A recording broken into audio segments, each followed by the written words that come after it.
Di antara pembahasan aqidah Ahlus Sunnah wal Jamaah di kitab-kitab yang dikarang oleh ulama Ahlus Sunnah wal Jamaah, ada di situ bab dan pembahasan taat waliyil amr, ketaatan kepada pemimpin. Karena hal ini atau bab ini banyak yang menyelisihi dari firqah-firqah sesat selain dari kelompok Ahlus Sunnah wal Jamaah. Khawarij, dia meyakini tidak ada pemimpin yang sah kecuali pemimpin dari golongan mereka. Bahkan dia menyatakan semua orang yang tidak berbaiat dengan pemimpin mereka maka dikatakan kufur, halal darahnya dan halal hartanya. Oleh karena itu mereka banyak menumpahkan darah kaum muslimin dan menghalalkan mengambil harta kaum muslimin dengan keyakinan yang rusak pada diri mereka. Di sisi lain juga Mu'tazilah memiliki keyakinan yang salah, menyatakan tidak ada pemimpin yang harus ditaati. Begitu juga Syiah, dia memiliki pemahaman yang salah seputar taat kepada para pemimpin. Mereka menyatakan pemimpin yang wajib untuk ditaati itu pemimpin dari mereka dan muntazar, masih ditunggu kehadirannya. Maka mereka tidak ada mentaati pemimpin selain pemimpin-pemimpin di antara mereka. Ya. Nah, ini semua keluar dari pemahaman yang benar. Keluar dari perintah Allah di dalam Al-Qur'an, keluar dari perintah Nabi Muhammad SAW. Dan semua hal yang diyakini oleh mereka itu jauh dari praktek kaum salafus saleh. Nah, makanya para ulama memasukkan bab ini di dalam kitab-kitab akidah. Karena banyak yang salah kaprah di dalam memahami ketaatan kepada para pemimpin dan prakteknya banyak yang salah. Makanya mereka memasukkan bab ini di dalam kitab-kitab akidah.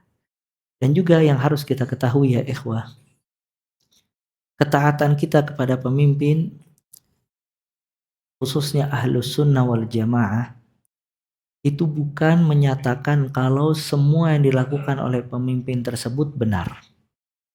Makanya Ahlus Sunnah wal Jamaah itu berada di tengah-tengah, wasatiyah. Dia tidak berlebihan di dalam memuji pemimpin hingga membenarkan semua kesalahannya. Di sisi lain dia tidak khuruj, tidak keluar dan berontak dari kepemimpinan yang sah. Ya. Makanya mentaati pemimpin itu ada takyid, ada persyaratan. Tidak mutlak. Ya. Sebagaimana firman Allah Azza wa Jalla, ya ayyuhalladzina amanu athi'ullaha wa athi'ur rasul wa ulil amri minkum. Wahai orang-orang yang beriman, taatilah Allah, taatilah Rasul dan para pemimpin kalian. Ibn Sa'di rahimahullah ketika menafsirkan ayat ini, beliau menjelaskan, wahai orang-orang yang beriman, ini dalam surat An-Nisa ayat 59. Ati'ullah, taatlah kepada Allah, ada kalimat ati'u.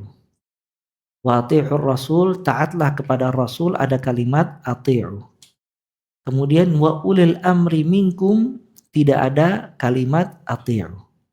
Ini mengisyaratkan, kata beliau, kalau taat kepada Allah mutlak dalam semua keadaan.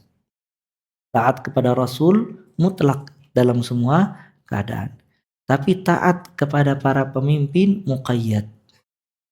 Dia terikat atau syaratnya apabila dalam menjalankan ketaatan kepada Allah dan ketaatan kepada Rasul. Kalau tidak taat kepada Allah dan tidak taat kepada Rasul, dalam kalimat lain bermaksiat, maka tidak ada ketaatan. Nah, ini maksud dari sabda Nabi sallallahu alaihi wasallam, innamat ta'ah fil ma'ruf. Sesungguhnya ketaatan itu di dalam perbuatan yang baik. Dan juga disebutkan la ta'atal makhluq fi ma'siyatil khaliq. Tidak boleh taat kepada makhluk dalam rangka bermaksiat kepada Khaliq, kepada Allah Azza wa Jalla. Nah, Ahlus Sunnah wal Jamaah ya ikhwah berada di tengah-tengah. Dia taat kepada Allah, dia taat kepada pemerintah atas perintah Allah Subhanahu wa taala. Dan semua yang diperintahkan oleh Allah Azza wa Jal memiliki maslahat yang sangat besar.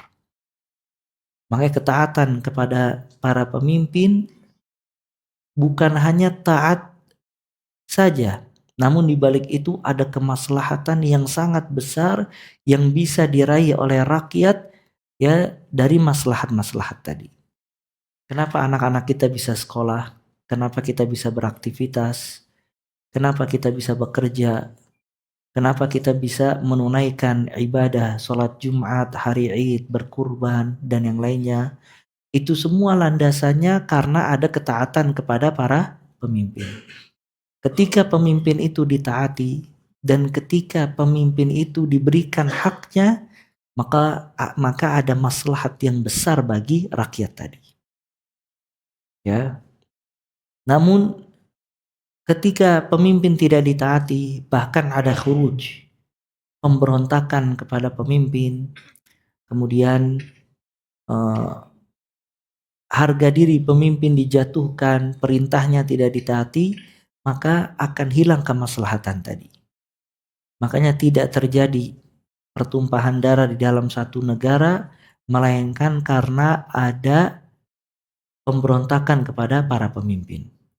Maka ketika maslahat itu hilang, semua mafasid, kerusakan yang dirasakan oleh rakyat sangat nyata. Akhirnya anak-anak mereka terbunuh, mereka lapar, sulit mendapatkan pekerjaan, harga yang melonjak tinggi, harga pangan yang melonjak tinggi, dan seterusnya. Nah makanya Islam datang membawa maslahat dan membuang mudarat. Kalau tidak bisa dibuang semua mudarat, maka Islam memerintahkan untuk mengecilkan mudarat tadi. Ya. Nah ini semua ada dengan taat waliyil amr, taat kepada para pemimpin.